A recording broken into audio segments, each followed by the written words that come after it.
Advice from 5 founders who hit $1 million in annual revenue before their 30th birthdays. It's the arbitrary, yet impressive, milestone most aspiring founders only dream of reaching, $1 million in annual revenue. Yet these entrepreneurs did it before they even blew out the candles on their 30th birthday cakes. Below, I'm going to introduce you to a few of the youngest CEOs to hit that coveted $1 million mark, and invite them to give you the best advice they've learned along the way. Tara Bosch, smart sweets. On her way home from school as a child, Tara Bosch would stop by the gas station to pick up her favorite treat, penny candy. She estimates that she was consuming 70 grams of sugar per day from candy alone. As she got older, this self-described candy addict realized she had a problem. The excess sugar consumption turned into an unhealthy relationship with food, she explains, which led to self-esteem and body image issues. But trying to kick her candy addiction only intensified her cravings for sugar. After a conversation with her grandma, who shares her love for sugar, Bosch wondered if there was a way for them to enjoy candy while decreasing their sugar intake. Armed with a gummy bear mold she bought from Amazon, Bosch started recipe testing in her kitchen in Vancouver, Canada. Those were the humble beginnings of Smart Sweets, a company that sells low-sugar candy. So what makes their sweet treats sweet? Stevia leaf extract. Their sweet fish candy contains 92% less sugar than traditional candy fish. In 2016, the year they launched, Smart Sweets hit $1 million in revenue. It was a cool moment, Bosch, now 25, recalls, though even more meaningful was that the momentum validated the hypothesis of people wanting to enjoy the candy they know and love, without the sugar. Today, Smart Sweets can be found in more than 18,000 stores in the US and Canada, and the company has 49 team members. In 2019, Smart Sweets is on track to exceed $55 million in its third fiscal year profitably. Tara Bosch's advice to entrepreneurs who want to reach $1 million: you are capable. Instead of asking, why me, begin asking, why not me? Amanda Goldman Petrie, market like a nerd. It could have all ended for Amanda Goldman Petrie when, just before starting her freshman year on a full-ride scholarship to Johns Hopkins University, a speeding minivan hit her as she crossed the street, leaving her with a broken femur, a cracked skull, and little chance of survival.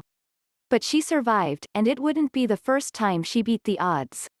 After overcoming abuse and poverty as a child, Goldman Petrie developed a fighter's spirit that would be key to her success as an entrepreneur. She spent months learning to walk again and then continued to Johns Hopkins, where she studied neuroscience for a year and a half before graduating with 7 honors and 3 degrees in writing, Chinese, and Russian. My soul is always craving to learn and experience new things, says the 29-year-old founder of marketing firm Market Like a Nerd. Goldman Petrie started her first business at 21, though she describes the venture as a financial failure. While she was able to build name recognition, secure partnerships, and grow her email list, in the end, she didn't know how to use that to generate revenue. By age 27, she hit the 7-figure revenue mark with Market Like a Nerd after working with 7-figure mentors, testing different funnels and business models, and partnering with other businesses. So how did it feel to reach $1 million in revenue? Perhaps not as life-changing as one might expect.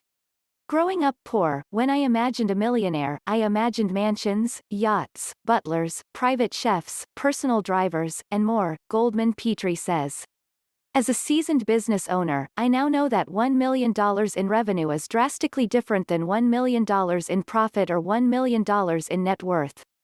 I've hit the $1 million in revenue. The next step is $1 million in profit, and we'll see how that feels. Even so, getting to where she is now took a healthy dose of that fighter spirit. She admits there were many times when she became frustrated at how long it was taking her to achieve her goals. After years of abuse, trauma, and near death, I am resilient, she says.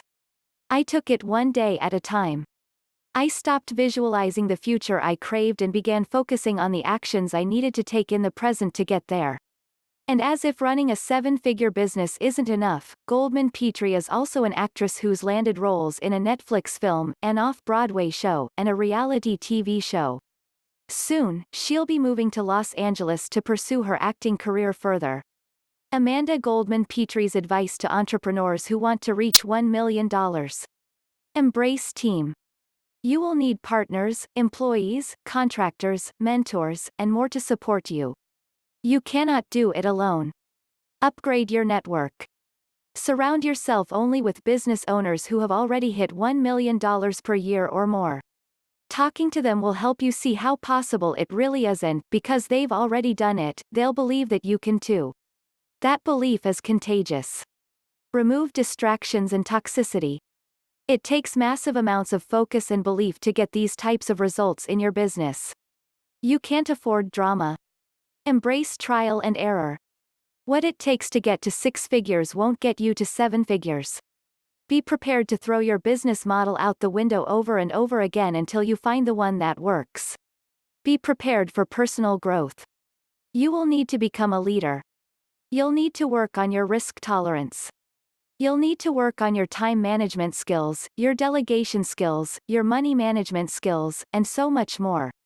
It all requires constant personal development. Alan Walton, Spy Guy. In 2009, while most of his peers were studying for exams, Alan Walton was playing a lot of World of Warcraft. I wasn't in college because my grades were terrible, he says. But one day, while eating at a pancake place with his family, he saw a surveillance shop next door, and his mom made him apply for a job. Walton started working in sales at the shop, where he learned the ins and outs of the industry. About 2 years later, the reality show Cheaters hired him to start the same kind of company, which he did, but this time, he made it an online store. In 2014, after having a falling out with one of the guys he'd partnered with on the show and reading Tim Ferriss' The 4-Hour Workweek, Walton launched his own store, Spy Guy. In its first full year of business, the online store reached $1 million in revenue. In 2018, Spy Guy had its best year ever. In 2019, Walton launched his first product, Spy Guy created product, Scout, a device guests can use to detect hidden cameras in their Airbnbs. From there, the 32-year-old plans to double down on creating more of his own products. Alan Walton's advice to entrepreneurs who want to reach $1 million: don't focus on the money, focus on solving people's problems through great products or services. When you're providing awesome value, the money follows. Apurva Batra, flexible pouches. It didn't take long for Apurva Batra to realize he wasn't cut out for the 9-to-5 lifestyle. On the first day of his first college internship at a major oil and gas company, Batra became disillusioned with the corporate world. I was instantly turned off by the idea of coasting down a predetermined path for the next 40-plus years, he says. He continued his engineering education and career, but always in the back of his mind was this desire to start his own business. He knew his ideal business would B2B have repeatability of sales, be scalable. If he wanted to launch a business before 30, Batra, now 29, knew that he needed to just pick an idea and go for it. He decided on film-based packaging for consumer goods. To learn about the industry, he found relevant contacts on LinkedIn and cold called them, offering to be a prospective sales agent. By touring packaging facilities under the guise of a sales agent, he gained an understanding of both the business and technical sides of the industry. Less than a year later, he quit his job to build Flexible Pouches. Within the first 12 months of working on Flexible Pouches full-time, he hit more than $1 million in annualized sales, and at this point, he was still a one-man show with no employees. How did he do it on his own? Staying laser-focused on growing revenues and managing costs, he says. Additionally, as a solopreneur, Batra had to become a jack of all trades, doing his own marketing, sales, accounting, customer service, and more. He credits automating processes, such as online invoicing services, for helping to make this feasible. Today, Flexible Pouches has 5 full-time and contract employees and is expecting to log $2.5 million in revenue for 2019. Apurva Batra's advice to entrepreneurs who want to reach $1 million: focus on numbers, numbers, numbers. I can't stress enough how the only thing that matters is sales versus expenditures. Chandler Bolt, self-publishing school. Ever since he was a child, Chandler Bolt knew he wanted to be an entrepreneur. But while attending the College of Charleston, he realized a college education wasn't necessary to reach that goal. I was tired of learning how to run a business from professors who had never ran a business, he says. So he dropped out to work on a company he says was totally failing. All of his bank accounts were negative, and he'd borrowed $15,000 from friends and family to get his business off the ground, but even that injection of cash couldn't save it. Meanwhile, Bolt had already written and published 2 books that were earning him passive income, and he'd helped a friend with a book. People kept asking him about the publishing process, and that's when he realized which business he should be pursuing. Those people ended up becoming his first paying customers who kicked off Self-Publishing School, an online education company that helps people write and publish books in as little as 90 days.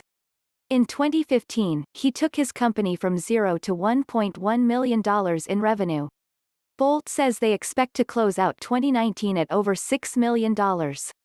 Today, the college dropout and self-professed bad writer is the author of 6 best-selling books, and Self-Publishing School has been named by Inc.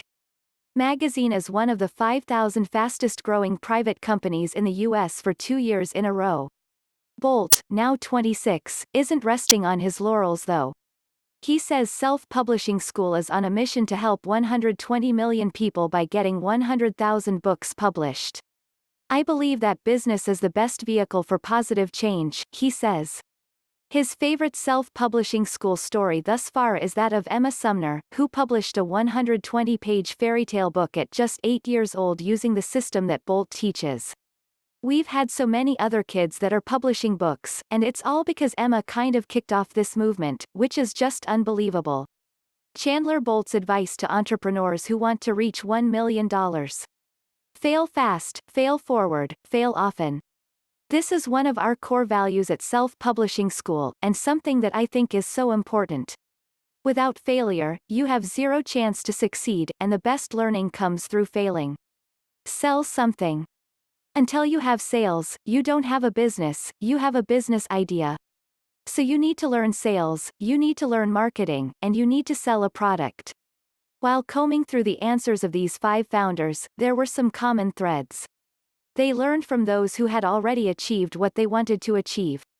Goldman Petrie worked with 7-figure coaches before hitting 7 figures in her business. Batra toured packaging facilities to understand the industry before starting Flexible Pouches, and Walton worked at a surveillance shop to learn the ins and outs of the field before starting Spy Guy.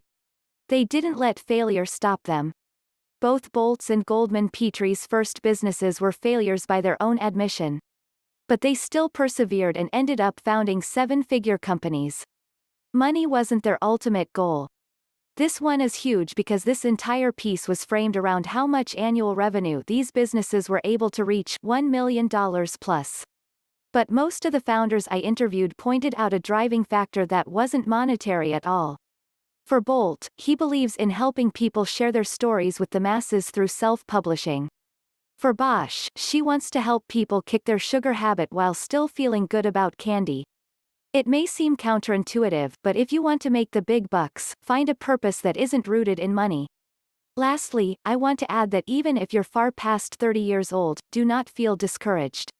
The point of this piece is not to make you think there's some magic number you have to hit before your 30th birthday. It's merely to offer some inspirational examples of people who rose to success rapidly. If you need some inspiration from entrepreneurs who started late, Robert Noyce was 41 when he co-founded Intel, and Vera Wang opened her first bridal salon at 40. That's the beautiful thing about entrepreneurship, you're never too young nor too old to start. No matter your age, it's better to start your business now than never to do it at all.